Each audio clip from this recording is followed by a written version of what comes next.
আজকে যে দিদির বার্থডে সেলিব্রেশন করতে গিয়ে আমার সাথে এরকমটা হবে আমি জীবনেও ভাবতে পারিনি। চলো তোমাদের আমি ভিডিওটা শুরু থেকে শুরু করা। তো ভিডিওটা এখান থেকে শুরু হচ্ছে। সবাই ভালোভাবে সাজে গুজে তারপরে যাচ্ছিলাম বার্থডে সেলিব্রেশন করব, কটা ভিডিও করব, সুন্দর সুন্দর ফটো তুলবো।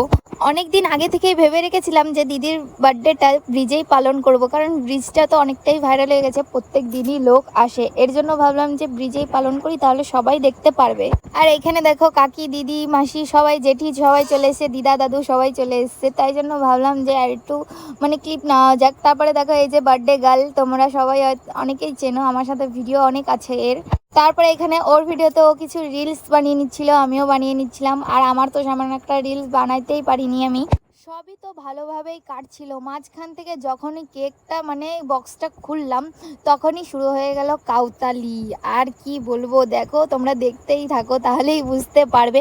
কিন্তু অনেকটাই মজা হয়েছিল। এখানে দেখো দিদির কিন্তু 25 বছর পূর্ণ হয়ে গেছে। এখন কিন্তু তোমরা অনেকেই বলতে পারো যে তোমরা কেন এইখানে সেলিব্রেশন করলে, বাড়িতে কেন করলে না। এটা জাস্ট ফানের জন্য, ও কিছুই জানতো না। আমরা সবাই মিলে ওকে সারপ্রাইজ দিয়েছি, আর কিছুই না। সারপ্রাইজটা পেয়ে তো অনেকটাই খুশি, কারণ ও বলেছিল আমার জন্মদিন কোনোদিনও পালন হয়নি বুনু, ওর জন্য। আর একটা কথা তো তোমাদের আমি বলিনি, আসলে ওর ছিল 26 বছর বয়স, আর আমি 25 বছরের নিয়ে চলে এসেছি।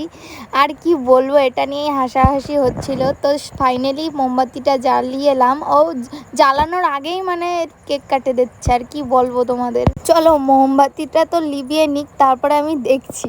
তো আমি তো পুরো রেডি ছিলাম যে ও কেকটা কাটবে আর ওর উপরে আমি সোনো স্প্রে দিয়ে দেবো। দেখো সবাই প্রায় চলে এসছে, আর বাবাও বাকি ছিল, তাই বাবাও চলে এসছে। তো দেখো একে কিন্তু ভূতই বানিয়ে দিলাম, আর কি করব, সেই কাউতালি হয়েছে।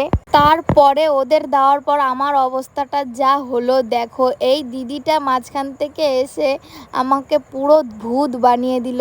আর কি বলবো, চলো বাদ দাও, আমিও সবার থেকে কিছু কম না। তো আমি এইখানে দেখো দিদিকে কিন্তু কেক খাওয়াতে গিয়ে পুরোটাই মাখিয়ে দিয়েছি, তোমরা কিন্তু দেখতেই পারছো। আর সবাই আমার থেকে দূরে দূরে পালাচ্ছিল, জানে যে আমাকে দিয়েছে ও আমাকে দেবে। দেখো এখান থেকে কিন্তু পালিয়ে যাচ্ছে পুরোই সবাই। আমার অবস্থাটা ঠিক এই রকমই ছিল। দেখো সবাইকে কিন্তু প্রায় ভূত বানিয়ে দিয়েছি। তো ভিডিওটা এতটুকুই, টাটা বাই বাই, ভালো থেকো সবাই।